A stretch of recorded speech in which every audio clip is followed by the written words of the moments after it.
My name is Mendel Rosenberg. I'm a Holocaust survivor, and I'm going to talk to you about my experience during the Holocaust that was from approximately 1941 to about 1945. I was born in Germany, and I lived in Lithuania. When the war started, right before the war, when Hitler came to power in Germany, my folks moved to Lithuania. Lithuania is one of the three Baltic states.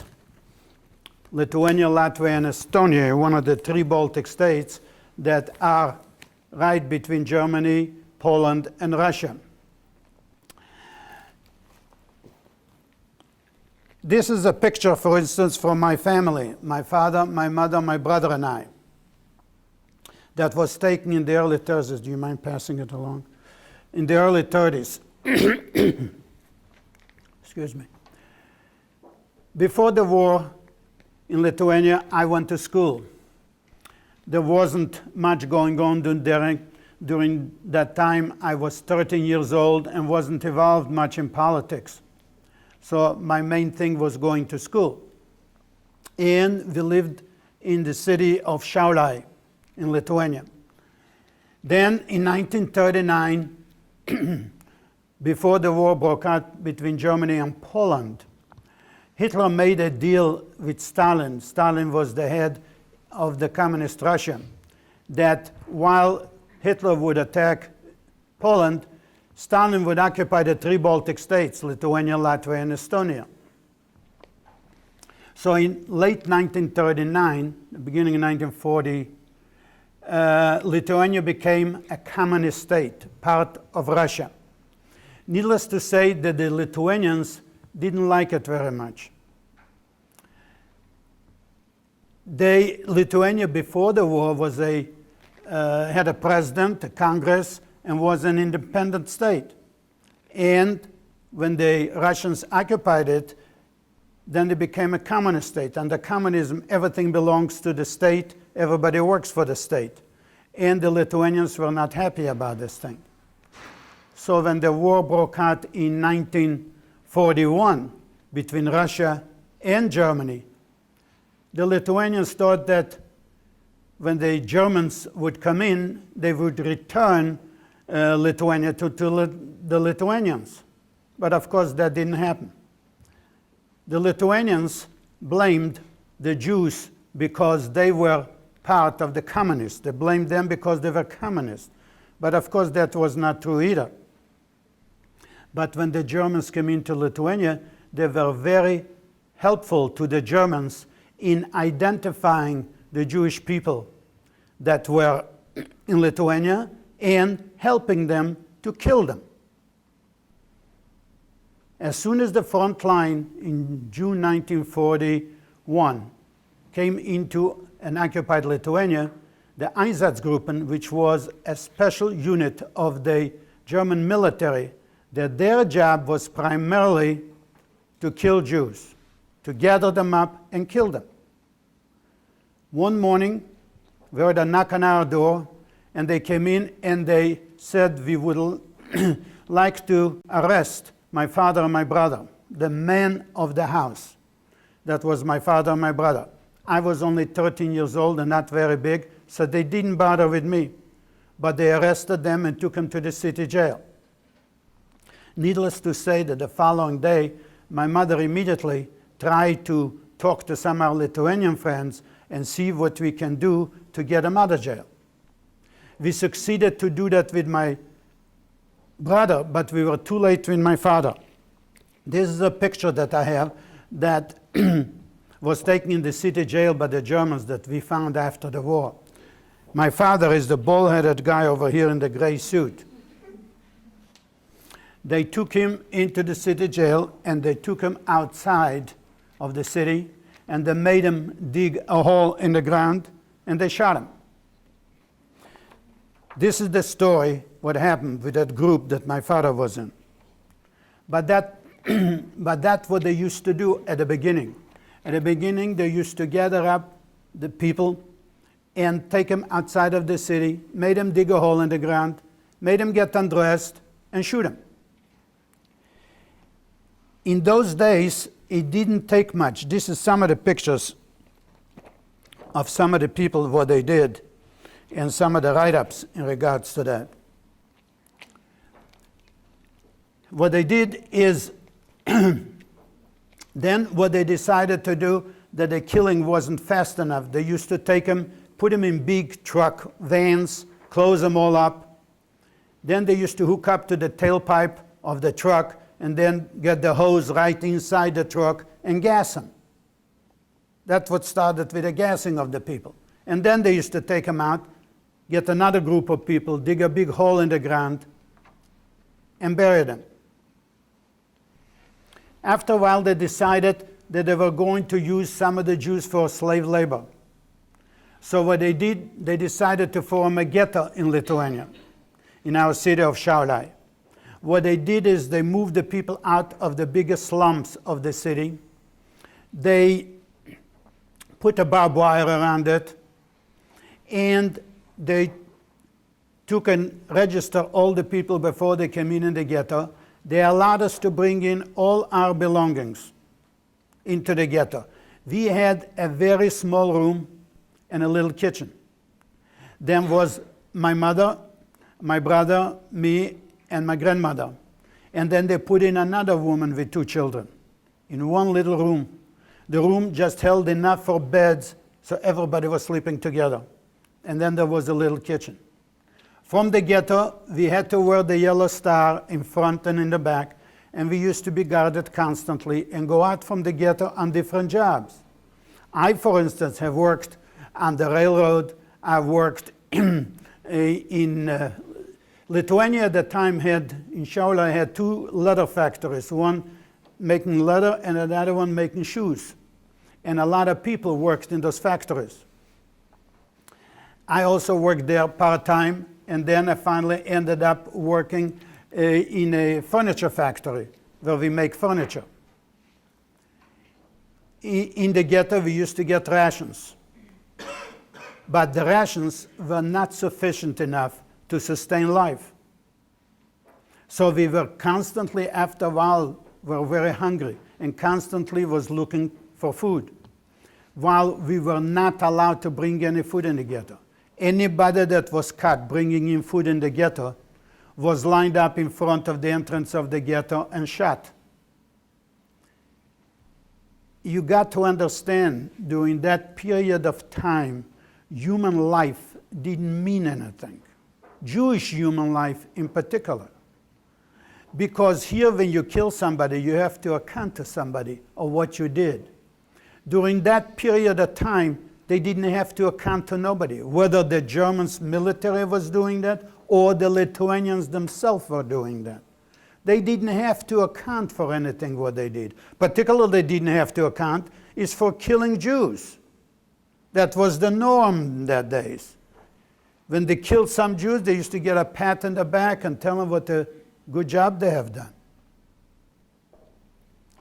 While we were in the ghetto, several months after the ghetto was formed, an echelon of German trucks came into the ghetto, and they requested that all children, from newborn children till about 12 years of age, they were going to gather them up and take them to a children's home. You also got to understand that during that period of time, we didn't know what was going to happen. It's very easy right now to look back and say, well, we should have done this or that. But during that period of time, when it first started in 1941, we didn't know what was going to happen.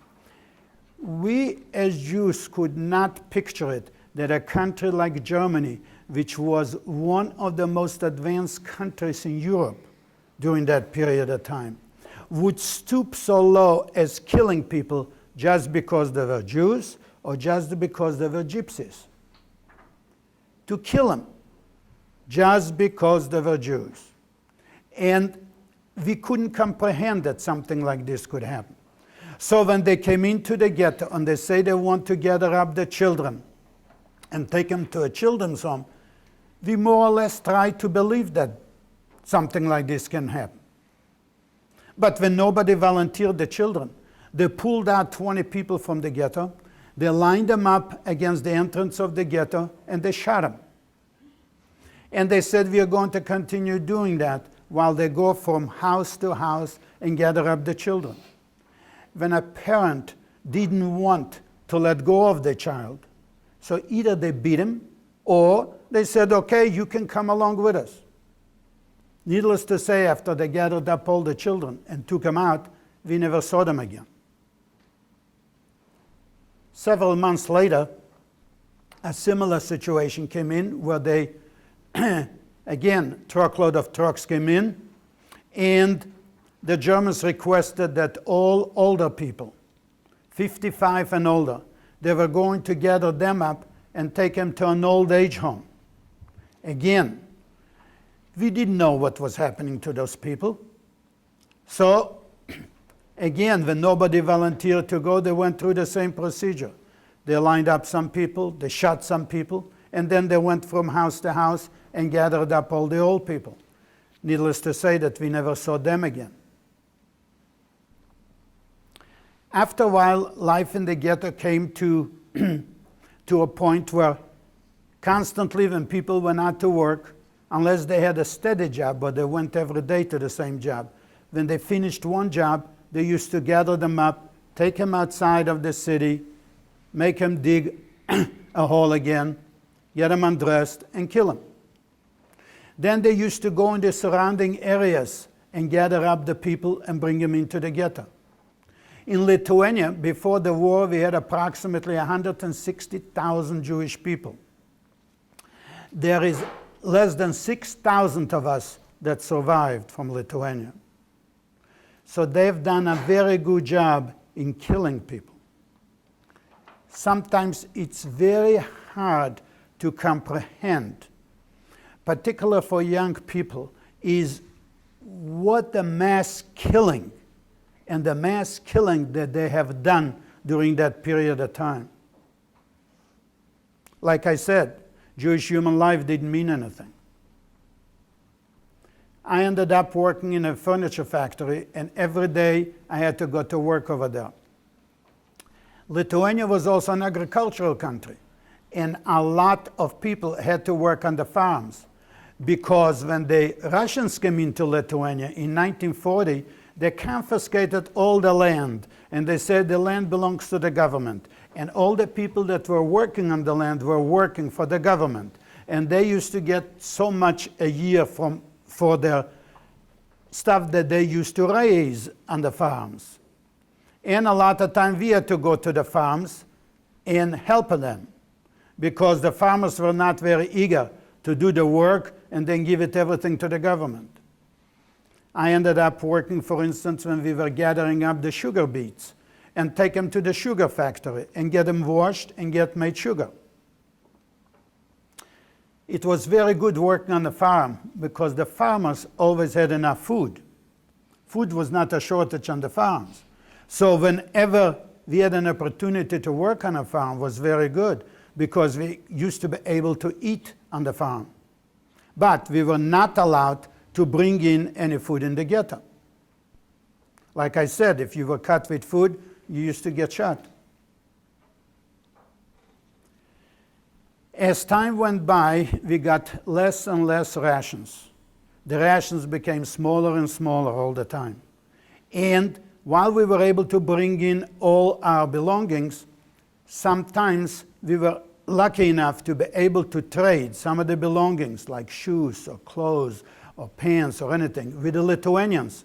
While it was against the law, and the Germans always told the Lithuanians that not to trade with the Jews, but there was always some people that were willing to do so. And we traded some of the belongings too for food. We found all kind of ingenious way how to bring in sometimes the food in the ghetto. But when they suspected that you have any food and they frisked you and they checked you and they caught you with food, then you were dead. We tried to live from day to day. We never knew what was going to happen the next day. So, when we were in the ghetto, we didn't know much. of what was going on the outside, because they took away all the telephones, all the radios, any communication. We didn't have any with the outside. Sometimes when we used to go out and work, and sometimes me talk to some of the people we worked with, the Lithuanians, so sometimes they used to tell us how badly the war is going by 1943, how badly the war was going for the Germans. Then as the Russians were coming closer to Lithuania, the Germans decided that they were going to close the ghetto.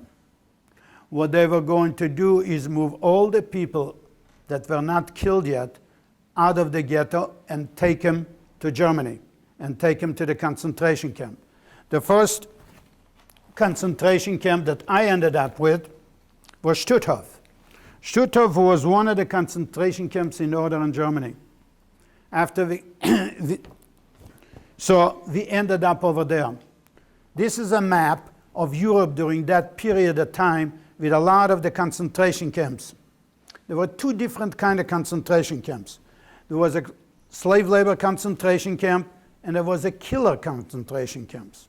Most of the killer concentration camps ended up to be in Poland, because when the Germans attacked Poland, Poland had close to 3.5 million Jews living there. And that's why they created those big concentration camps like Auschwitz, Treblinka, and Birkenau. And where they set up in 1942, they decided they were going to exterminate all the Jews of Europe, all the Jews of the conquered land that the Germans conquered. Poland, of course, was one of the biggest, and Russia was the second biggest with most of the Jews. So they sent up these concentration camps. Originally, before the war, Hitler tried to get rid of the Jews. He said the Jews were the ones that were causing most of the problems for Germany. Germany lost the First World War, and after they lost the war, the British and French made them pay a lot of money and forbid them to have a military or an air force or anything like that. Also, in the late 20s, early 30s, the Depression hit Europe, and a lot of people were out of work. As Hitler was coming to power in the early 30s, he started promising the German people that if they get elected into power, they would not pay the British and French, and they will build up their army, and they'll become a power again in Europe. Well, that's why a lot of people, being out of work, listened to those promises and went along with him and elected them to become in power. Right away, they blamed the Jews, that it was the Jews who, the reason they lost the First World War, and they were going to get rid of all the Jews. Well, little by little, they took away all the citizenship and all the privilege of people. For instance, they were second-class citizens. The lawyers and doctors and teachers couldn't work anymore. They fired them from all those jobs. And what they were trying to do was get rid of the Jews at first. But the German Jews considered themselves Germans first and Jews second. So they couldn't understand why the government is treating them like that, because many of them were also fighting for the Germans in the First World War. A lot of them showed medals that they had from the times when they were in the military. The Kaiser awarded them a lot of medals for bravemanship in fighting against the French and French and British. So they considered themselves Germans first, and they couldn't understand what's happening. At one time, Hitler tried to sell the Jews, but of course, in those days, nobody would accept them. We have one big incident that happened was with the ship St. Louis.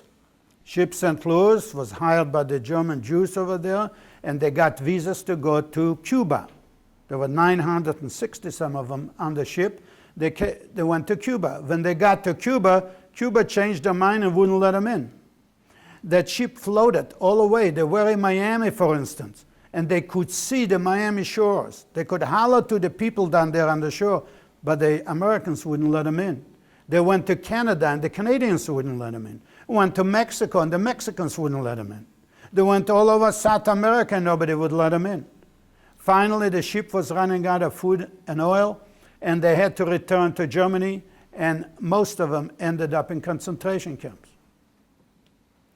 The feeling in those days from the whole world was the fact that they heard and they knew what was going on in Germany, but everybody was looking the other way.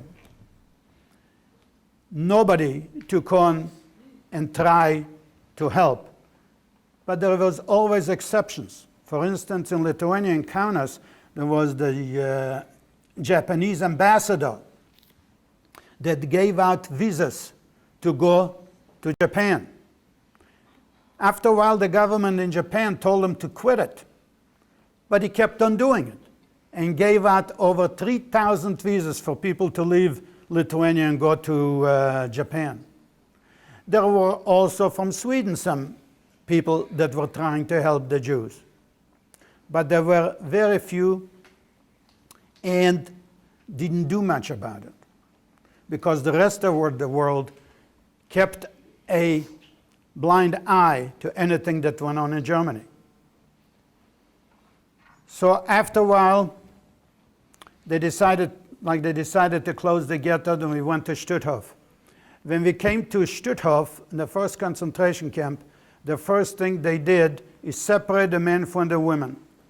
Like in the ghetto, we all lived together as a family. But we got to the concentration camp, they separated the men and the women. All the men, we went to one side of the camp where they made us leave all our belongings, get undressed completely naked, and walk inside the barracks. They said they were going to give us a shower. When we got inside the barracks, they cut our hair from head to toe, and they gave us the striped clothes. They gave us a shirt, pair of pants, and a jacket, and a pair of shoes. They took away all our belongings, and then they put us in a different part of the camp where we didn't come in touch with the women at all. Then, after 2 weeks, they took about 6,000 of us, the men that came in there. And in Stutthof, they had a lot of people coming from a lot of different places, not only from the Shaolai ghetto. But most of them, they took us over to send the men down to Dachau. Dachau was one of the concentration camps in Germany, in southern Germany, right outside of Munich. Dachau was built approximately in 1933 during the Hitler's regime. And Dachau originally was like a big jail. They used to send all their murderers, thieves, all the people that were against the Nazi regime, all the people, they mentally imbalanced, homosexuals, gypsies, all were sent to Dachau. Dachau was like a big jail. At one time in Dachau, we had over 30,000 people there. So when we got to Dachau, again, they separated me from my brother. I was at the time about 15 years old, not very big, and they made us all lay down on the ground while they were registering everybody. The Germans were very good in registering, keeping track of what they were doing. When we came to Stutthof, they took away the names and they gave us a number. And the number was sewed on the jackets that we had. And by that time, we were all called by the numbers. We were not called anymore by names. And when we got to Dachau, they made us lay down, a whole group of us, of young'uns, made us lay down on the ground and wait while they were processing the rest of the people. Well, not wanting to be separated from my brother, while the guards were not looking at us, I jumped up and ran back to the group where my brother was. I took a cap and covered most of my head, my face. Then I stood on my toes. I stood near older people that were short, so I wouldn't stand out so badly. And them being in a hurry to process us, we ended up assigned to a barrack. While this is a picture of a concentration camp, it's not a picture of Dachau, but it was similar to Dachau.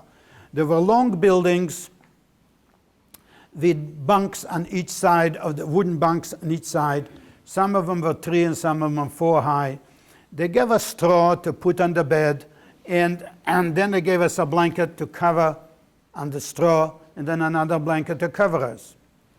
Every morning we used to have a head count, and every morning they used to assign us to different work.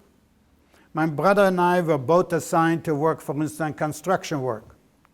While we didn't know at the time what we were doing, what kind of construction work we were doing on, we found out later that we were building big concrete enclosures for their V1 rocket that they were developing over there.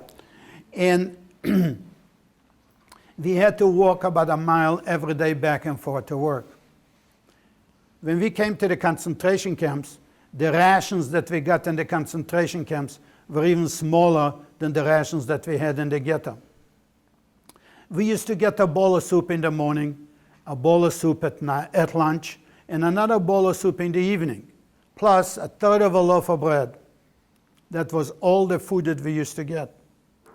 When we used to walk every day back and forth to work, we were constantly looking on the ground, constantly trying to see if we can find anything, like a snake, a rat, a cat, a dog. Didn't make a difference what, so we can kill and eat. It's very hard again for me to try to explain what hunger does to people. When you are so hungry that all you can think of is where can I get some food so I can survive the next day? We didn't have any long-range plans. All the plans were always from day to day. Where can we get an extra piece of bread? Where can we get an extra potato or something else to eat? So we were constantly looking for food, because that's the only way we could survive is with food, because the food we were getting was never enough. When I was liberated, I probably weighed maybe 50 to 60 pounds. That's all that was there, because it was nothing but skin and bones. In particular, when you had to go and work every day. In morning, there used to be a head count, and they used to see how many people are available to work, because people were dying day and night constantly. People finally, when they had to suffer so much, they finally gave up and they wouldn't fight it any longer. So they didn't get up in the morning, they stayed in the bed. By the time we came back at night, the bunk, they were dead. Didn't take much. If you didn't have the drive, and if you didn't have the want to survive, and to keep going under the worst of circumstances, you didn't have a chance to survive. So like I say, every day we went to work, we were constantly looking for something to eat. Also, the winter of 1944-45 was a very cold winter in Germany. We only had the clothes that we got in Stutthof, a pair of pants, a shirt, and a jacket. It was very cold. I froze my hands, my toes, and my ears. And even today, when it's real cold outside, and if I don't have gloves, earmuffs, and heavy socks, start hurting my hands and start hurting my ears. So what we used to do, we used to empty the sacks of cement, and it was heavy paper there. We cut a hole on top and a hole on each side and put on the sack underneath the jacket like we put on a shirt. Then we used to take paper and wrap around our legs, under our pants and our arms, try to keep warm. The people that we worked for didn't care whether we live or die. They didn't try to help in any way and didn't try to do anything. That's why I say they didn't give us any more rations and people were dying like flies. Like one time we had 30,000, but I don't think by the time before we were liberated, I think there was only about 20,000 or so left in there. So every day used to go back and forth to work, and sometimes we found something to eat was not on the regular diet. And of course, due to that fact, I got sick and I got diarrhea. When I got diarrhea, it was very difficult for me to walk every day to work. Plus, they wouldn't let me in the barracks. I had to clean myself up. The sanitary conditions there were not very good either, because all we had is cold water on the outside, toilets were all on the outside, was nothing inside. And therefore, it was very difficult. I knew one thing, that in Dachau, you don't go to the hospital. Because word gets around, we found out that the Dachau hospital was an experimental hospital. They used to like to experiment with people. Particularly, they used to like to experiment with young people. What did they used to do? They used to keep you awake and see how long you can stay alive without sleep. Then they used to see how long you can stay alive without water, without food at all. And then they used to inject in you different kind of diseases and see how long you can live with typhoid, cholera, and some of the other diseases. And then they used to experiment with you and try to see if they can find any anti-serum to kill those diseases. And of course, people didn't last very long. Every morning, we used to see a whole bunch of bodies outside of the hospital. When we came to Dachau, Dachau was not killing people. For instance, Dachau was not gassing people and burn them. Dachau was only burning them, because there were so many people dying that they didn't have room where to bury everybody. And they, Germans made a lot of business out of the Jews, because they used to take all their clothes, take it away, get it cleaned, and sell it to the public. They used to take out, if they used to look in your mouth after they killed you and see if you got any gold teeth, they used to yank out all the gold teeth from your mouth. They made a business out of it, and from the ashes and everything, they used to sell it to the farms to fertilize their ground. They used to use the ashes of the Jews. So they constantly made a business out of it. So they used to burn them, because there was no room where to bury everybody. So just about that time, on one of the headcons, they requested that they needed some people to work as carpenters. They needed some carpenters to work in the camp. Well, since I worked in the ghetto in a furniture factory, I considered myself a carpenter, so to speak. And I discussed it with my brother, and I volunteered. I volunteered to work inside the camp. Before we got in the camp, I got that job, we also were assigned sometimes to go, for instance, Munich was bombed a lot by the Americans and the British, because we used to hear all the airplanes going overhead towards Munich, and they bypassed our camp.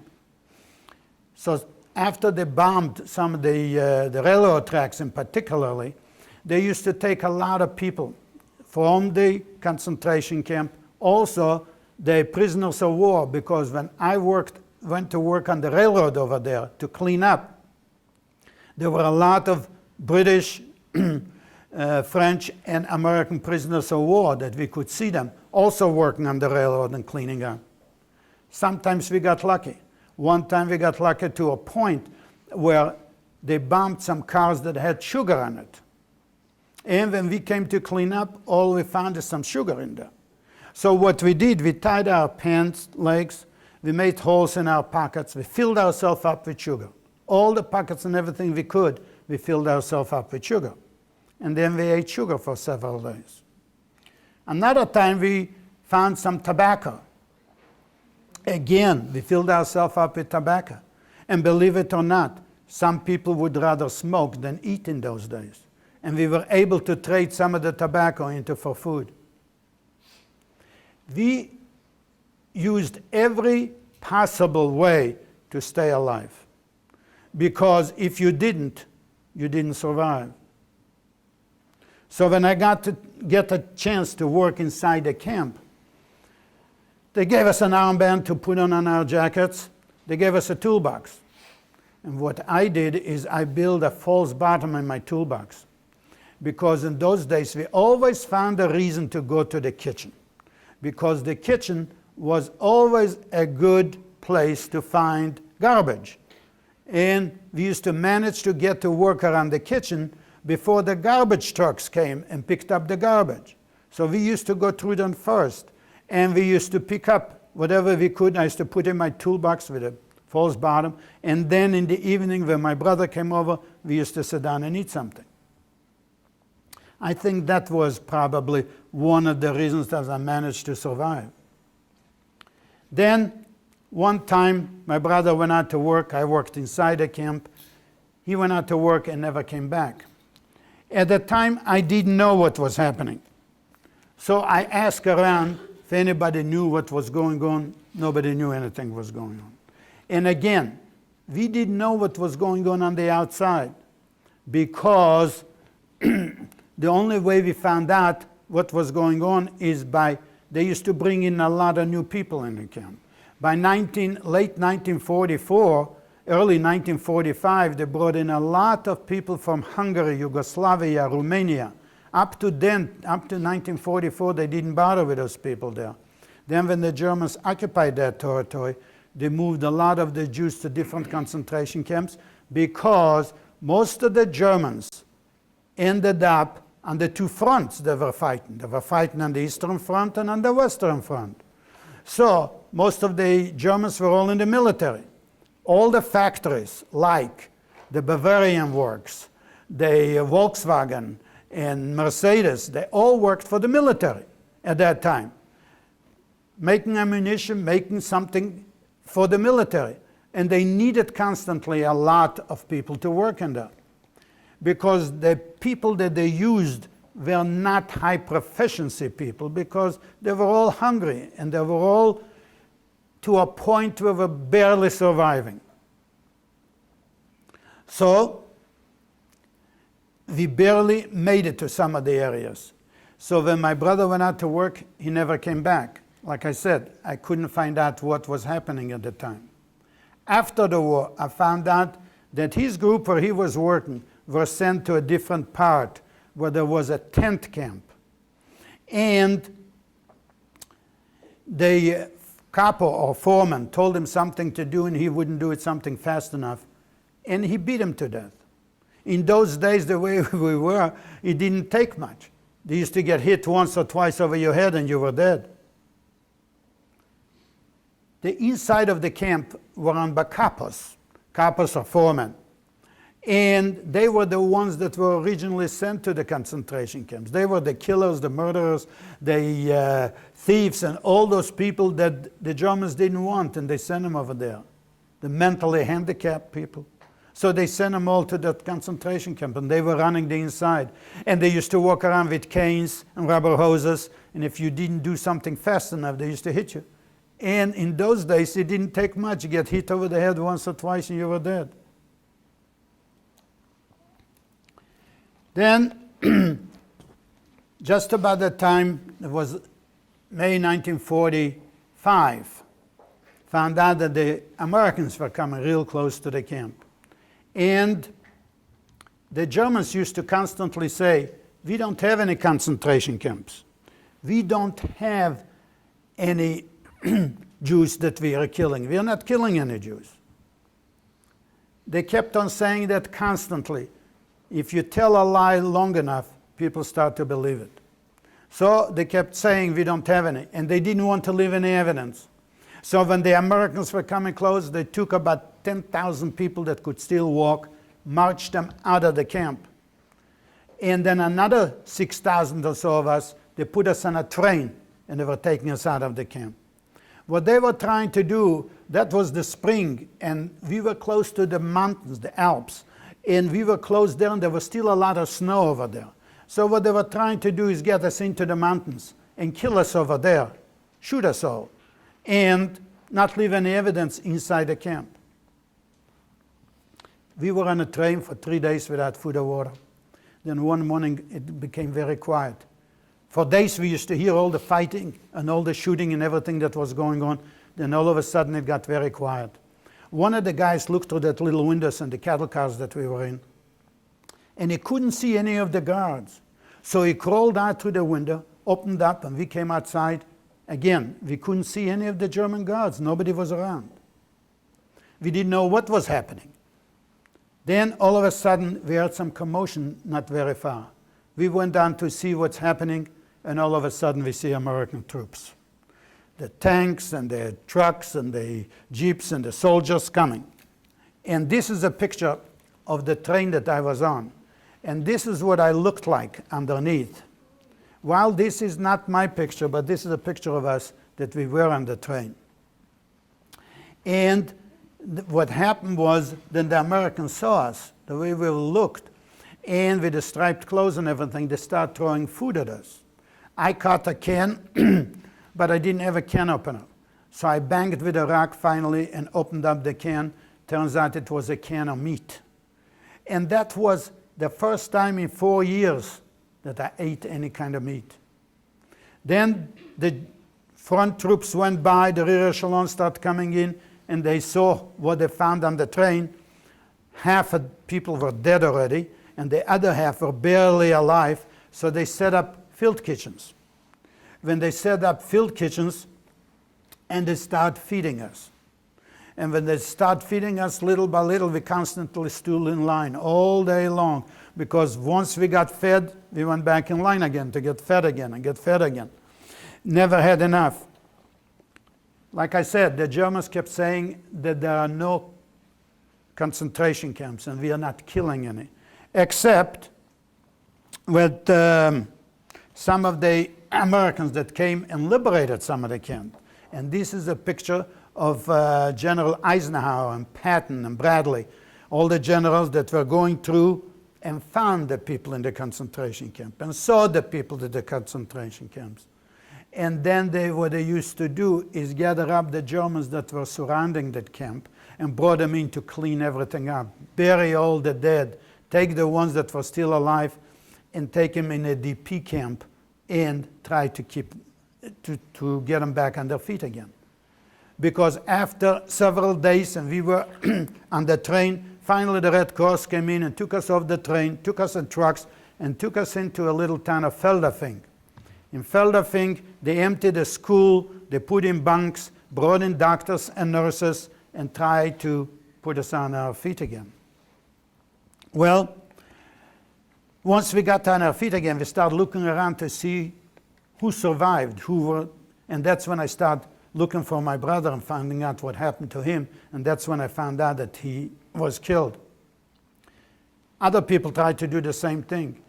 Most of the people knew that the women stayed in Stutthof. They didn't come down to Dachau.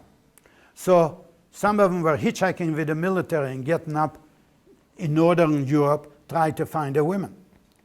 Europe at the time, right after the war in 1945, was divided in 4 different areas. One was the American zone, the British, the French, and the Russian. Needless to say that the Russians immediately put on the Iron Curtain on their area. They wouldn't let anybody in or out, because people were constantly trying to flee from the communists. They didn't like the communist regime, particularly Europeans. They all wanted to get out of the Russian zone and get into some of the other zones. But then they finally found the women that were in Stutthof. Among them, turns out that my mother survived. She sent a message to me with the people that were going back and forth and told me that I should stay put in the American zone, that eventually she would come to me. Well, it took her almost a year and a half till finally, in late summer of 1946, the war was over in May of 1945. Finally, late summer in 1946, she arrived to Munich, the American zone, Feldafing, where I was. We talked it over and we found out that all our families are dead. All our relatives were killed during the war. That the only relatives that we still had were in the United States. She remembered her cousin's name and address, and she wrote to them, and they made arrangements for us to come to the United States.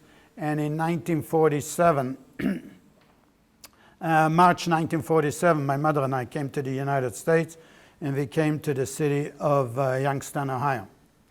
This is approximately 4 years of my incarcerated life that I was talking about.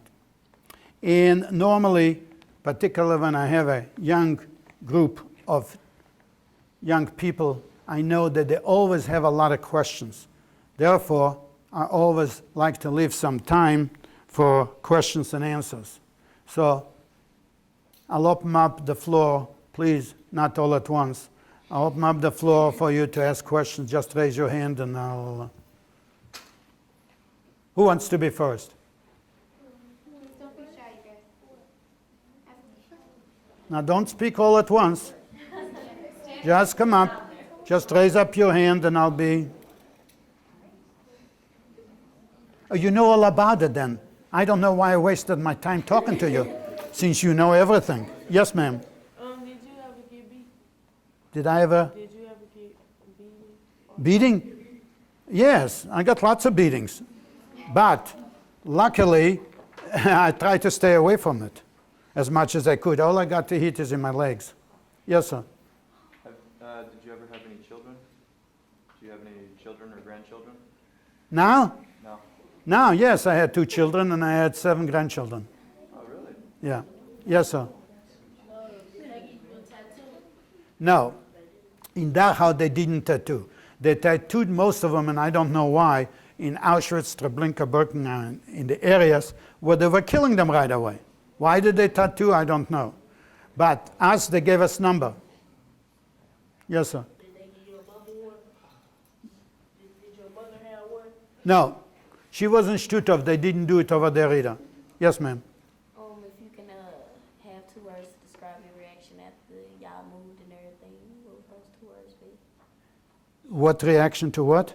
When y'all was able to leave and the Americans rescued Yes. you, what was your reaction? My reaction over there was strictly the fact that I was so happy that I managed to survive, that I'm so happy that I was still alive. And that was my initial reaction. Yes, ma'am. Did you try to escape? Did I try to escape? No. I didn't try to escape because most of the guys that escaped were caught and they were killed. And you have a funny feeling. You try to survive and you try to stay out of harm's way and you try to stay alive as long as you possibly can. Yes, ma'am. Since when y'all lived in that one area that was all small and poor and y'all called it the ghetto, what do you think they call places and some places where other people, where we live at and stuff, ghettos? How is that word developed? Yeah. To mean what it does. To tell you the truth, I don't know the interpretation of the word ghetto. All I know is that we lived in one. But as a teacher, I would like to know how would you interpret the word ghetto? You know, I ask myself that every day. Yes. If I may, the word was first used for the ghetto of Rome. It's not known exactly what it comes from. They think it's a translation from cannon foundry. There was a cannon factory next to where the ghetto was, and they think that the ghetto in Rome was called that because of the cannon factory. The ghetto in Rome was a ghetto for Jews. Ghettos originated in the Middle Ages in Europe as a place for Jews to live segregated, to keep them away from the general European public. They were mostly locked at night, supposedly for the protection of the Jews who lived in the ghettos, to keep them safe from the righteous rage of the Europeans who were justified supposedly in hating them. So the word ghetto originates in Europe as a place where Jews were forced to live and they were not allowed to live outside the ghetto. The use in this country for neighborhoods and slums where black people live is a secondary one that developed out of that. Okay. Now you know? It kind of changes the way you see using the term ghetto, right?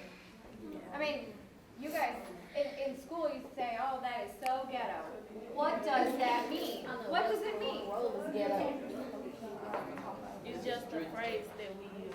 I don't know. Okay, any other questions? Yes, sir. So what was it for you that kept you determined to keep going? Well, you got to understand, when it started, I was 13 years old. I went through the time for 4 years. I thought at the time that there must be something else in life beside ghetto and beside concentration camp. I was hoping that I would be able to survive to see what else is in life beside that. I wanted to become adult. I wanted to get married, I wanted to have a family. And that opportunity came when I came to the United States. One other thing I never mentioned was the simple fact that you guys don't know or have no idea how good a country you live in. You live in a country that's the best in the world. You have opportunities in this country that you have no place else on earth. When we lived in Germany or in the occupied Russia, we didn't have a chance to be able to pick who's going to be the leader of our country. Here, you have an opportunity to do so. When you get to be the age of 18 and you get to be able to vote, you can vote for the people that you want. You don't have to listen to the propaganda and everything that somebody else tells you. You can hear, vote, and do what you particularly want, not what somebody else tells you. This is the best country. You can decide what you want to do and do it. You have opportunities that no place else you have that kind of an opportunity. This is the best country in the world. You were born here. You take everything for granted. I wasn't born here. When I came here, while I could speak 5 other languages, I couldn't speak English. I had to go to school and learn how to speak English. I had to go to work and support myself and my mother. I didn't have such an easy life in this country. But I managed to be able to do things. I managed to graduate from high school. I managed to find a good job. I managed later on to start my own company. I managed to do something with myself. And that's what I keep saying. And that's the opportunity that you people have in this country, is to do something with yourself. Not just say what somebody else tells you to do. Do what you want to do, what you and your parents decide you want to do. And do it, because you have the opportunity to do that. Yes, what was your question? How long have you lived in the United States? Huh? How long have you lived in the United States? Since 1947. How long is that? Whoa. Right. Very good. Yes, sir. So when you were there, did you find yourself, being angry and hating Germans? When I was there, my only my first instinct was strictly to get out of Europe. I did not want to remain in Europe. So when the opportunity came to the United States, I came to the United States. Second, when I came here, I realized that without English and without a job, I'm nothing. I can't survive it. So I had to go and learn English, and I had to find a job. I had to start a brand new life. I was not able to comprehend and try to think about what happened to me. I tried to push it back in my mind because I had to start all over again and had to start anew in this country. Hating is one of the worst things that can happen to you. You can't keep on hating and try to start a new life. You can't think about the past. For 25 years, I couldn't stand and talk to you about what happened to me because in the back of my mind was always the same thing. I used to have nightmares, the same thing. I was running, hiding, and the Germans were chasing me and killing, shooting at me. And I was trying to hide. I couldn't talk about what happened. It took me over 25 years to get over. I was already married. I was already living in St. Louis at the time when I still used to have nightmares about what was happening. It wasn't easy. Matter of fact is, when I met my mother the first time, we couldn't talk about what happened to us. I don't know what she did during those years that we were separated. She doesn't know the years separated here, what happened. Because we never talked about this thing. There are a lot of survivors today that don't talk about what happened to them because of that. They couldn't talk about these things. It's very hard to explain. Yes, sir? Would you ever go back to where you were? I went back to Europe one time in 1987, went back even to Munich, and I went with a group of people and I showed them the areas in the railroad where I used to work over there. I never went back to Dachau. We drove by Dachau and they asked me if I want to go, and I said no. I can close my eyes and I can picture the long barracks and barracks. And I didn't have much of a desire to go back to Dachau to see what was going on. Yes, ma'am? I just wonder, how long was it from when you and your mom came to America? Did she face? How long it is? We came here in 1947. I'm asking you, how long did your mom pass? Yeah, my mom died. She died in 1957. She had a heart attack and she died in 1957. I had a heart attack when I was 62 and I survived. How old am I now? How old would you say I am? Well, you look like you about 24. Thank you, dear. Very good. I'm 77. Any other questions? Yes, sir.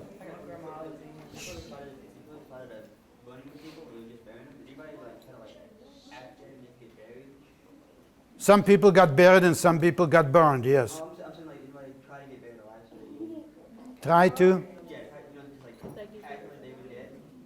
But they got tired. They didn't make a difference whether they're dead or not. They killed them and buried them anyway. Didn't make a difference. A lot of people were buried half dead, were not completely dead. Their heart was still beating. But they were buried and they were killed. Human life in those days didn't mean anything. Any other questions? Yes, ma'am. Did you make any friends in camp? I didn't make any new friends in the camp, no. I knew a lot of the people, a lot of us, the young ones that came from the same class, from the same school.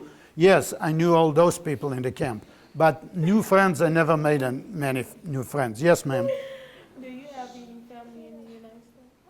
I had family in the United States. They're all dead. They didn't have any children, so they're all dead. So you were by yourself? Yes. I have a wife and children, that's all. Yes, ma'am. In the concentration camps, were there more Jewish than German people like that was surrounding y'all?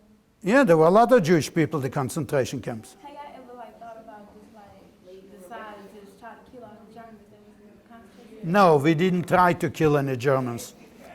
First of all, we didn't have any weapons to kill the Germans with.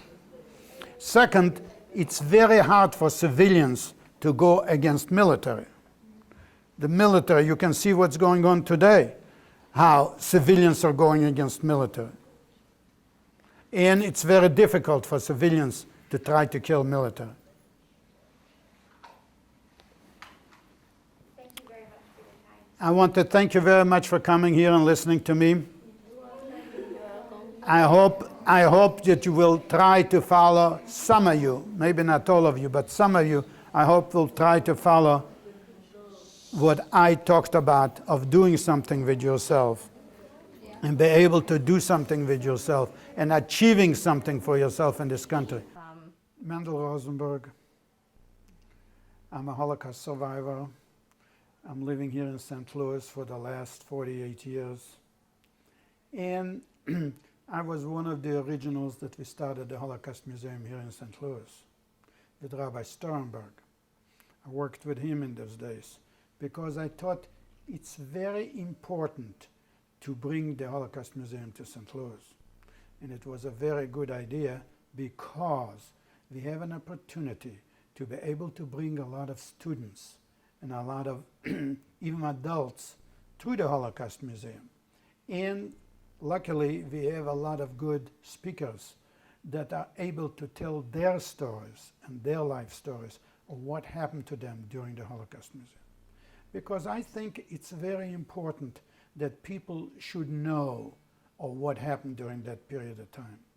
Anti-Semitism is bad enough as it is today, but in those days it was worse, because the whole world turned a blind eye to what was happening in Germany. And I think after going through the Holocaust period in Europe, that it's important that something like this doesn't happen again. And it's important for people to know what happened during that period of time and to see if we can have a better world for our children and grandchildren. Tell me how that all came about. You're here in St. Louis and the idea of a museum. The idea of the museum is not mine. The idea of museum was more or less Rabbi Sternberg and Leo Wolf. And of course, at that time, Tom Green and was involved with the Federation, and Bill Kahn. They were the ones that were pushing it through the Jewish Federation, the Jewish backing on it, because it all cost money, and it also is part of the Federation. So, therefore, it is important, like I said, for us, particularly for us as survivors, to make sure that something like this is shown to the American public. Tell me about your involvement, though. How did you get involved? When they first brought this up, and we first started on this thing, it was the fact that I, as a survivor, was trying to have a, how shall I say, a bima, or where I could tell the story about the Holocaust. I, on my own, were unable to reach all the different schools and be able to do what I wanted to do, as well as we can do it through the museum. And I, as one, never refuse anybody to try to talk about what happened, because I want them to know. And Sternberg was encouraging me to go ahead and to participate with the museum and trying to get it going. And I was willing to do it at the time. How did you come about? I know you had said you didn't talk about. No, the talk about was started out with Dan Shakovich was teaching at TI, a bunch of kids. And he was after me. He knew that I was a survivor, and he asked me many a times I should come and speak to his class. So the way it started was that I kept refusing because I constantly had the nightmares. It took me a long time to try to be able to sit down actually and talk about what happened to me. Matter of fact is, when I first saw my mother, we never talked about what happened to us. And it was very difficult about it. But as time went on, the main thing was the fact that I wanted people to know. That was the main reason. And by talking to the class gave me an opportunity to be able to express myself and to be able to tell about what happened to me.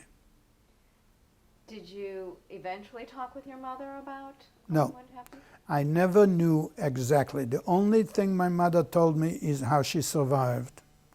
How she, when they were closing up Stutthof, and when the Russians were coming close, they were injecting air in the veins of all the women. Why, I don't know. And she and another woman hid in a pile of straw that was in the barracks. There were always straw in the barracks to sleep on. And she was hiding in the straw for 3 days. And then she heard all of a sudden they speaking Russian. So she came out, and there were Russian soldiers that liberated them. That's all I know. What about your father? My father was shot right away in 1941. The war started on the 22nd of June, and he was shot the 17th, I think, of July. He was arrested together with my brother. We got my brother out, but he was killed, and I have pictures of him in the group and also pictures of how they made him go out and dig a hole in the ground, and they were shot. How did you get that picture? The one picture, a friend of mine that was in the Russian army after the war, went back to Lithuania and went back to the city jail and found a picture of my father while he was looking for his parents and see what happened to them. Found that picture, and he thought it would be interesting for me to have a picture of the last day of my father. And he went to Israel finally, and he sent it to me from Israel. He knew I was in the United States, and he sent it to me, that picture. That's how it happened. The other picture, where they have a write-up about it in English of Shaulai, and I found in one of the magazines where talked about the Holocaust, and where I recognized the picture. And I took it out, and I'm using it now to show when I speak about it. At the time that your father was taken, did you realize he had been shot? No. He was, yes, wrong. They took him to the city jail, and when we tried to get him out, we were too late to get him out, because we got my brother out on a Sunday, and he was shot on a Friday night. And how did you find out? We found out from our Lithuanian connections with people when we tried to get him out of jail, and we found my brother and we got him out, but we couldn't find my father. So they were told that he was shot a couple days earlier. And did you ever get the body? No. I don't know where the body is at, or where he was buried, nothing. To tell you the truth, I never had the desire to go back to Lithuania. After the way the Lithuanians treated the Jews of Lithuania is unbelievable. Out of 160,000 Jews that lived in Lithuania, they are only around 6,000 of us that survived. And the more I read about it, I have a book that tells about the Shaulai, what happened in Lithuania during that period, and about Kovne and Vilnius and Shavel, the three ghettos that were there, and how the Lithuanians were killing the Jews. The Germans didn't have to do anything. Lithuania was doing all the work for them. You were only 13 years old. Were things happening before they took your father and brother? No. We had no idea what was going to happen. I sometimes think about it, and I sometimes think that my father was wrong in not leaving Lithuania. But I also realize the fact that once the Russians occupied Lithuania, we were not able to leave. The Russians would not allow you to get out of Lithuania.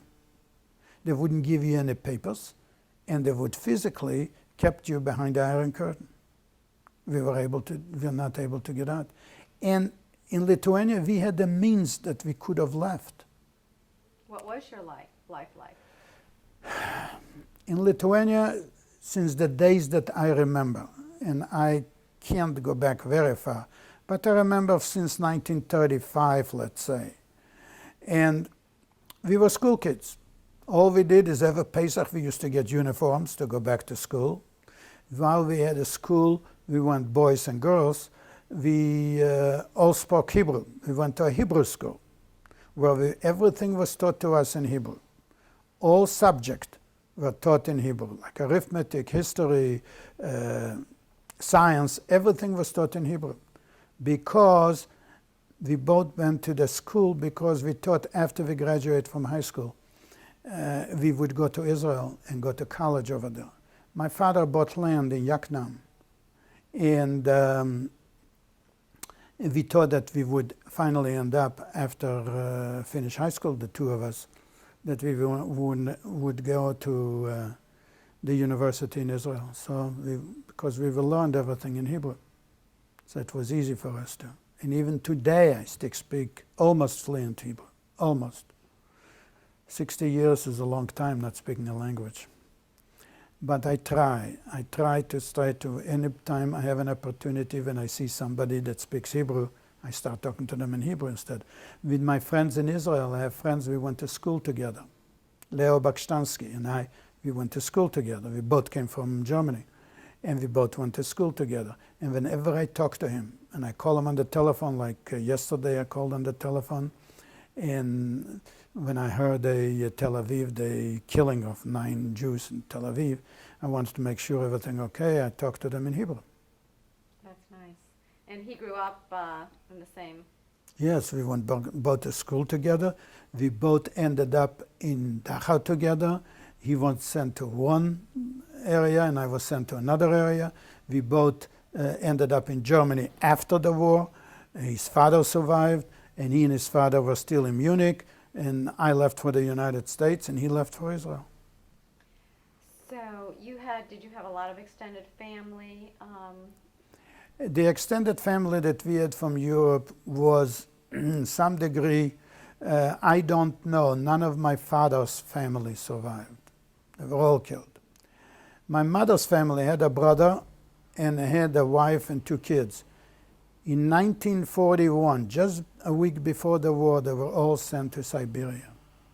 They were all considered, in communist terms, enemies of the state, bourgeois, and they were all sent to Siberia. They lived in Altaisky Krai in Bisk. I personally didn't have no contact with them, but my mother did at the time when she was alive. And it happened that we finally found out where there was a phone number that we could call occasionally. And that's also is my Russian, because with them we used to talk in Russian. So also my Russian kept up by speaking to them occasionally. Finally, in 1990,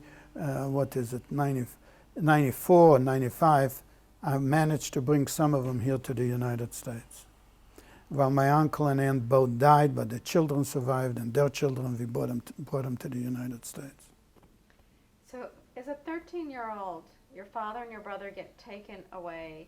Your father is shot. What do you think is going on? As a 13-year-old, I wasn't told a lot of what was going on during that period of time. A lot of it I had to afterwards go back to it and start to think about what happened during that period of time. We didn't know what was going to happen. We had no idea that we were going to be arrested, that somebody was going to be killed. You hear all kinds of rumors about the Germans and what they did in Germany, but you don't like to believe the worst about people that you talk were highly motivated, were highly educated. You hear about the composers, the writers, and everything in Germany. It was unbelievable that a country like that would stoop so low as killing Jews just because they're Jews. We couldn't picture that. We never had that experience. We never had that knowledge. We never could contemplate that something like this would happen. Or, needless to say, we would have left Europe in 35, 36, 37. During that period of time.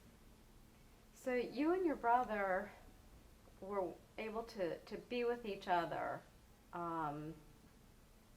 for a few years. We were able to be together till about January, February 1945. And was it that? That's when he was killed. So you had that bond with him Yes. through the rough times. To some of it, yes.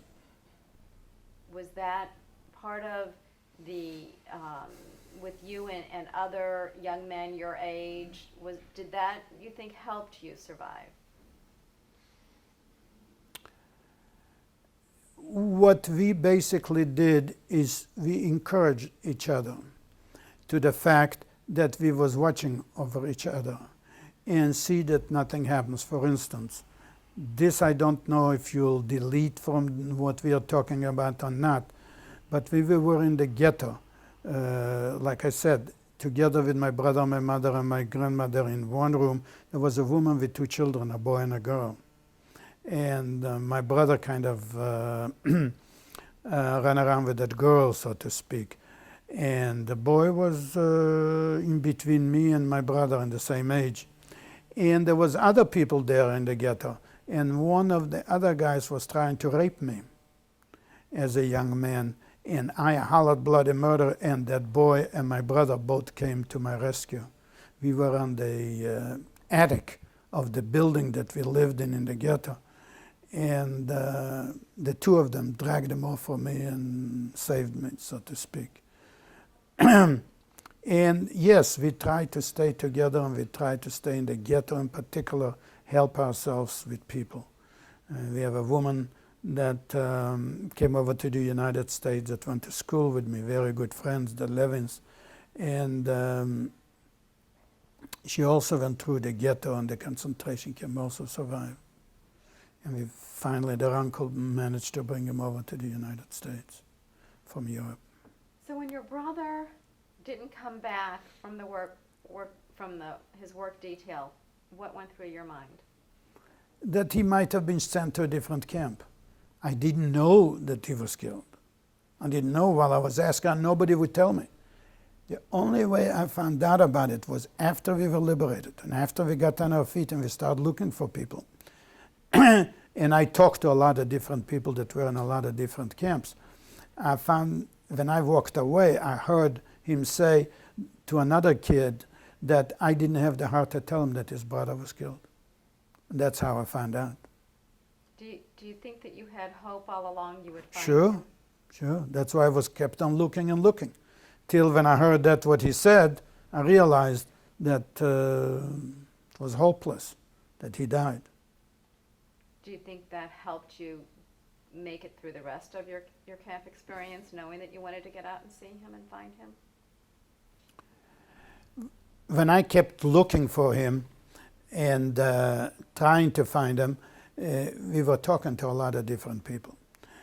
And the talking what came to a point where when they went looking for the women was the same way.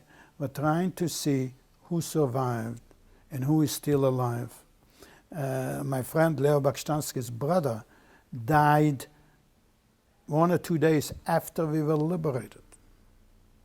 There were people that their system was so weak that they couldn't accept it. A lot of people, not a lot, but some people died after we started getting food because their system was so run down and they were so bad that they couldn't hold all the food that all of a sudden came to them.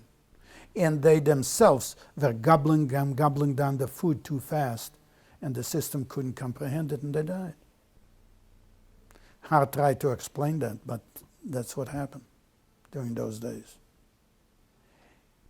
Tell me what you felt when you got out of the train and realized you were free. The first thing that came to mind after we were liberated from the train, and that was when I started looking for my brother. And that's when I start trying also in Feldhof and get back on my feet again. That was the most important thing, is to have the strength to be able to do some of the things that we had to do after we were liberated, is try to go from one place to the other, to hitchhike, to be able to go and see who else survived. And I thought that one of these days I might find my brother, until I heard that he was killed. And when did you find out about your mother? My mother was several months, it was a good almost 4 or 5 months after we were liberated, after we got able to stand on our feet again. When people were going up north to Stutthof to try to find their families, and they found my mother. And at one time, they told my mother that we both survived, my brother and I. And then another group went up there, and the other group told her that it's only one that survived. And that's when she sent a message to me not to go up north. Because it was so funny that we didn't know what was going to happen. So before we were separated, when we came into Stutthof, we agreed among the three of us, my mother, my brother and I, that whoever would survive would return to Lithuania and return to Charlotte. Because we had property, we had everything else over there, so we would get back over there. But we didn't know at the time that Lithuania is going to be occupied by the Russians again. And the Russians don't give back personal property. A matter of fact was that my mother couldn't find a room in our own house. She had to go to the Levins, to other people, to stay with, because there was no room for her in our own building, in our own houses. It wasn't just an apartment, a house like it's here. It was a big apartment building, which had 2 apartments second floor, 2 apartments the first floor, and 2 apartments the third floor, plus businesses. There was a lot of room in there. She couldn't find, under communism, she couldn't find a room for her, where to stay. Who was in the house? There were Lithuanians lived in the house, and they wouldn't let her in. And when she went to the government turned a blind eye to that, because she owned the house. So she stayed with the Levins, with some friends of ours that survived. And it took her a year and a half to get to you? Because, I don't know if I should put this on tape. It's okay, we don't have to use it. We had buried some money. See, in Europe, everything was in gold, not paper money. Paper money didn't mean anything. Everything was gold, diamonds, stuff like that. And after the war, she went looking for it. She found it. So what she did, she bought papers to become a Polish citizen. And she went from Lithuania to Poland. It was all under communism. Then she had to make false papers to become an East German citizen. And she went from Poland to East Germany. Then she went from East Germany to Berlin, and on the east side of Berlin still be an East German citizen. Then she had to get papers to become a West Berlin citizen. She went to the West Berlin. Then she had to get papers to be able to travel from West Berlin to Munich, down where I was. All that took money. And all that was spent to be able to come, and it took a while to do that. You had to find the right people, you had to pay the right people to get the right papers to come to Munich. When she came to Munich, at that time we were displaced persons. We came to the United States as displaced persons, persons without a country. There were lots of them. The only good part was that Truman at the time, while the United States a very tight quota, bringing in people from different countries, Truman at the time said that displaced persons have a priority to come to the United States without visas, without any papers, as a displaced person. That's the way we came to the United States. My cousin, all she had to do was she paid $300 a piece for to get on a ship and to come to the United States. And that's how we came to the United States. And what did you do? What were you doing in that year and a half? In that year and a half, what I was doing is I stayed at Feldafing. I did not want to get involved with the black market because there was a lot of black market going on during that period of time. I was afraid if I get caught in the black market, I will never be able to come to the United States. And I wanted to come there because in the United States was the only relatives that we had left. That's what my mother told me when she sent a message down to what was going on. So I stayed and I worked as a carpenter in Feldafing in the camp. I have pictures of all that thing and everything else. Of Feldafing, 1946. And what we did then is I worked in the carpenter shop and used to get paid by American Red Cross packages. Food was, again, the most important thing. And when my mother came, I had a whole suitcase full of food, canned food mostly, chocolate and fish and cheese and all that kind of stuff was in cans. And before I came to the United States, I got rid of all that stuff. Came to the United States. And what happened when you came to the United States? Before I came to the United States on the ship, my cousin sent, beside the tickets, she sent and gave us $10 each. My mother had $10, and I had $10. First thing I did, a friend of mine and I, on board ship, we bought cigarettes because we could buy a carton of cigarettes for $2.50. There was no tax on it. And I tried one pack of cigarettes, and that was the end of my smoking. I didn't like it. So I gave him back the cigarettes to my friend, and we came to the United States, and my cousin was waiting for us in New York, and she picked us up in New York, and she brought us to Youngstown, Ohio.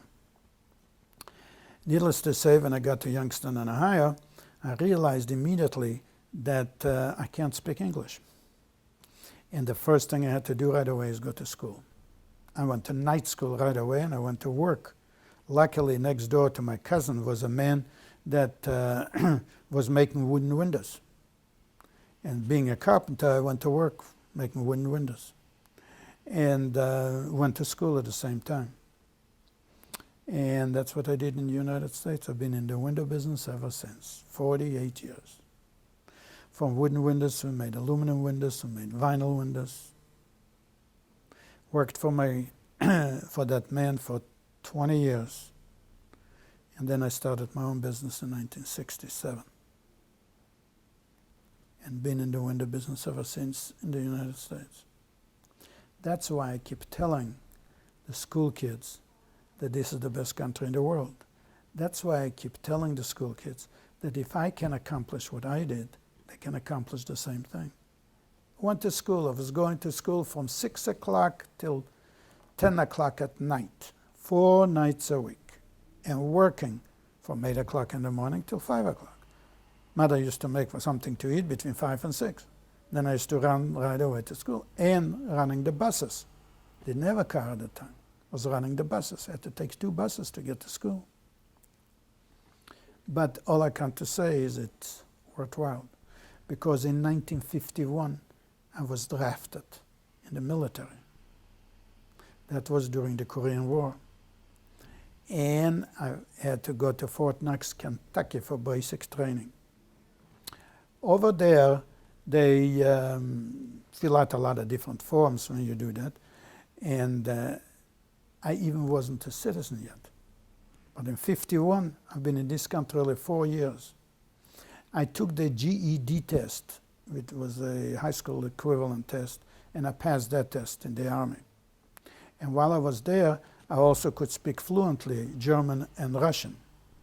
So after basic training, they sent me to military intelligence school in Fort Meade, Maryland. After I graduated from military intelligence school, I thought for sure they'll send me to Europe. No, they didn't. They sent me to the MPs in Indiantown Gap, Pennsylvania. When I got there, they assigned me to the MPs. And at the MPs, I ended up guarding in a stockade.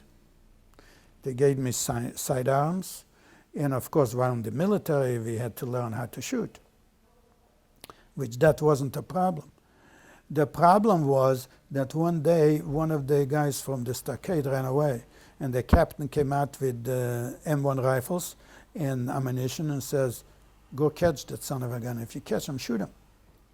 So I waited until everybody got away, and then I went back to the captain, and I gave him back the rifle, and I gave him back the ammunition. And I said, there is nowhere in this world that I'm going to shoot an American soldiers when the American soldiers liberated me from the concentration camp. 2 weeks later, I was out of the MPs. And in Indian Gap, Pennsylvania, there was a training outfit, training new recruits, like basic training like I did in Fort Knox, Kentucky. And they made me a company clerk. As a company clerk, I couldn't type. I was barely enough to speak English and barely enough finishing high school in the military. But I learned all that thing. I had a friend over there. She taught me how to type. She gave me her books and showed me how to type. And I learned how to make out all the forms. And I got to know the people in our battalion, in company, and then in our battalion, then in our regiment, and then in division. I got to know all those people because in regiment, they had a first sergeant that came over from Europe. And he acquired under a friend in Germany, and she was writing to him in German. And I could read and write German, so I was translating the letters and writing to her in German what he was telling me. We became real good friends. And when there was an opportunity, when they said that everybody that hasn't been overseas has to go overseas, so I volunteered to go to Europe. Because I talked to the company commander, and he says, okay, he'll approve it. But just about that time, we got a new lieutenant colonel into the battalion. And he said, no, you can't volunteer. You'll go when the army needs you. The army needed me in Korea. That's how I ended up in Japan. And from Japan, I worked Japan and Korea both. For 2 years, I was in the military. And when I got out of the military, it was just about 5 years that I was in the United States, and my mother and I became citizens. I had no problem. I gave him my discharge card to the judge. You're a citizen. And my mother then asked her 7 questions, and she became a citizen.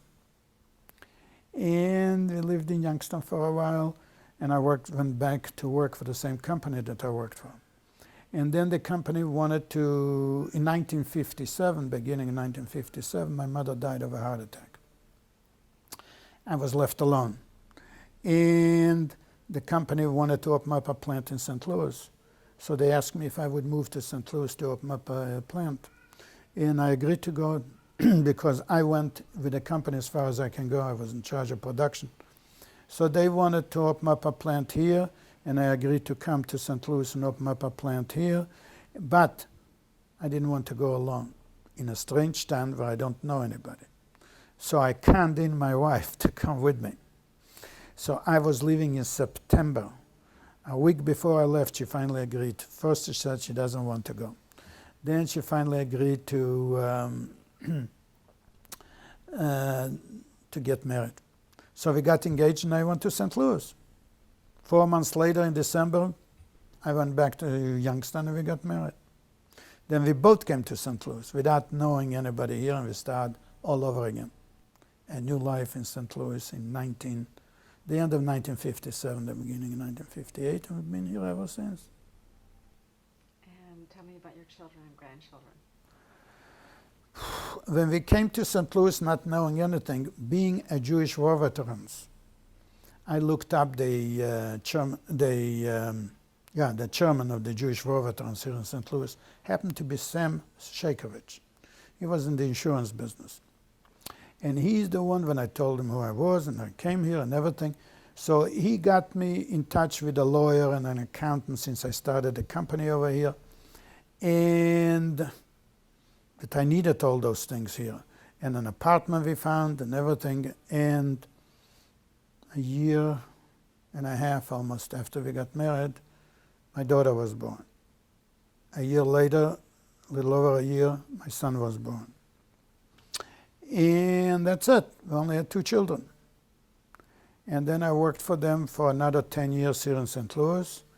And then, for one reason or another, I lost the job. I was fired after 20 years working for the company. So I started my own company in 1967. 47, I started with them in 67. 20 years later, I was fired.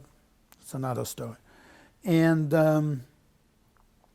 at that time, started my own company. We kept going, and while it was very tough at the beginning, but we managed to come out of it pretty good. The kids grew up, and they finished high school. My son in particular used to work in the summertime for me. And after he graduated from high school, he says, well, he's ready to come to work. I said, no, you got to go to school. Because I happened to, when I got out of the Army, go to college too. But the company I worked for, after I went to college for 1 semester, had other plants. And one of the plants was in Chicago, and they had a lot of trouble there. They sent me to take care of the problems they had in Chicago. It took me 6 months to work it out over there. So that was the end of my college education. But I thought my kids should have it. So both of them went to Mizzou. For 6 years, we used to drive every weekend to Mizzou to the football games. And after he graduated from college, he came to work for me. And then while my daughter was going to college, she got to know a fellow from Atlanta, Georgia. And he was courting her. And they finally got married and moved to Atlanta. And After she lived in Atlanta for a couple of years, they finally came back to St. Louis, and he came to work for me. And Stuart got married, and he came to work for me. And my daughter had 4 children, and my son had 3 children, and I got 7 grandchildren, of which 2 of them in college. One is graduating this year, and next weekend we are going to Michigan for his graduation. And the other one is going to Penn. She's going to school over there. She graduated, I think it was 50 in her class of 350. So she could go to any college. She wanted to go to Penn. So she went to Penn in Philadelphia. That's in short is the story of my grandkids. Did you start telling your children your stories? My children didn't know about the stories because that was the period of time when they were growing up that I couldn't talk about this thing. My children finally heard some of the stories when I started to talk in TI to the school kids. And they were already grown up. So, on one of those occasions when I was talking to a class, they came and they listened to it. But they got to know little by little of everything, and pictures and everything, and books that I have and everything else about what happened during the Holocaust. Now my grandchildren, same thing. To them, I went to their classes and I was speaking to them about it. Okay, so you have spoken in many different venues to many different age groups, many different places. Tell me about doing that, about wanting to speak. To some degree, I try to tell them not to go below 8th grade. I think the students lower than the 8th grade could not as comprehend as well as the older ones. I try not to tell, if I do speak to the 8th grade or below, I try not to tell them about all the gruesome things that happen and how hunger and how people were killing each other. Try not to tell them, dwell on that subject too long. I try to all encourage them to think for themselves and see what the best for them is. When I come to college students, that's surprising. In my experience, the college students ask less questions than the guys in the high schools. Why, I don't know. But it's very hard for me to pull out from college kids any way they are thinking about it and what they are doing. High school kids, most of them write me letters after I speak to them. I ever got a ton of letters about that high of how they felt and how they react towards what I tell them about and what I talk about. How they thank me for having the courage to come out and talk about what happened to me. And how they were going to try to take some of the advice that I tell them of what to make sure that it doesn't happen again. College students and adults, some adults we get involved is they ask questions about what happened in particular, and also that in all the years, and it's almost 10 years that I've been speaking about it, I never run across anybody who would say it's a lie or it's a denial. I haven't run across any people that would say the Holocaust never happened. I hear about it, I read about it, but that never happened.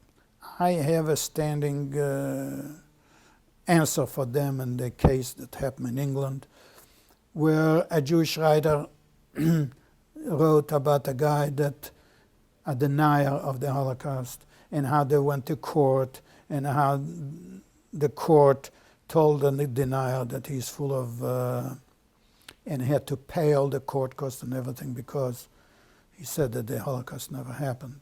So we have proof on it that it did happen. As far as anything else, and it's what particularly in all the years very gratifying is that the people that take the time out to listen, a lot of them to participate, is very gratifying to the point where I keep going and keep talking about this thing. important is it that we have this Holocaust Museum here in St. Louis? I think it's one of the best things that we've done. I went across the country many places like Detroit, Dallas, Houston, Miami, and saw some of the Holocaust museums over there, and none of them, in my opinion, come close to what we got over here. And particularly what's the point that I like best, that it's an information and teaching Holocaust museum. That we take so much effort in teaching people and teachers how to handle the Holocaust story and how to teach the students in their classes about the Holocaust. I think that is one of the most important things that we are doing here, that every museum should do, which I know that the museum in Washington is doing it, because when I first came to Washington and I went to the Holocaust Museum, I ran across a woman there, that she recognized me and I recognized her. Her name was Nessa Galperin, and she got married and she lives in Baltimore, and her name now is Nessa Gooden. She does what I do. She goes around and speaks to people about the Holocaust and what happened to her. She's a survivor, also from Lithuania, because we both went to school together. And she goes around and talks about it and does the same thing what I do, to teach them about what happened and to see that it doesn't happen again. That, I think, is one of the most important factors about the museum. Besides that we have an opportunity to show them exactly what happened. What kind of an experience is it for you to know that you are giving these children, these students, this information? I think that is one of the most rewarding things that I can do, beside what I accomplished in doing as an individual in business. It gives me opportunity to able to share something that happened to me 60 years ago. But the most gratifying thing is when they sit there and listen and ask the questions, what interests them at the most. And particularly if I can only figure if only 5% of the students that I talk to would heed some of those things and do something about counteracting to some of the anti-Semitism that goes on today, I think that's a very gratifying accomplishment. Is there anything that has surprised you or has happened in any of your talks? In what respect? You were saying that the younger kids ask some very good questions. They ask more questions. They're always more inquisitive than the older people are. Like the college kids, for instance. I go to St. Louis University every year. Father Smith invites me every year, way in advance, in May, to come.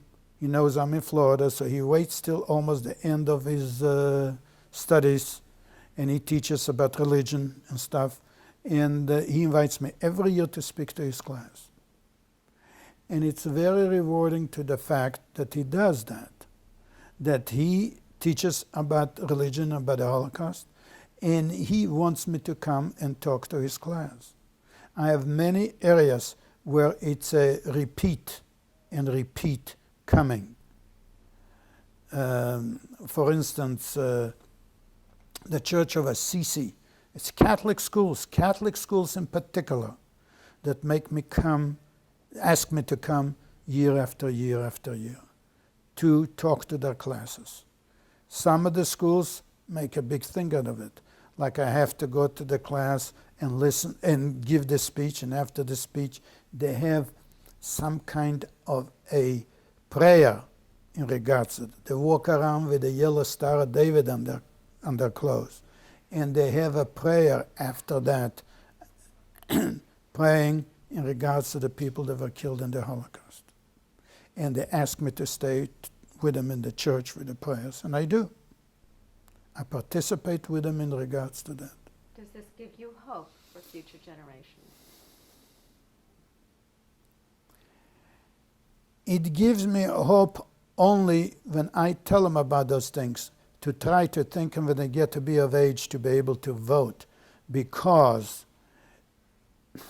here we go on a subject that's politics, and I don't like to express because I'm very, how shall I say, I'll express my opinion on it, where the government has failed us miserably in the last few years, and it gives them opportunity to vote for some new people to bring in government that will be a little bit more conscious of the people of the United States and be able to do something for the people of the United States, not for themselves, to line their pockets and their friends with as much money as they possibly can.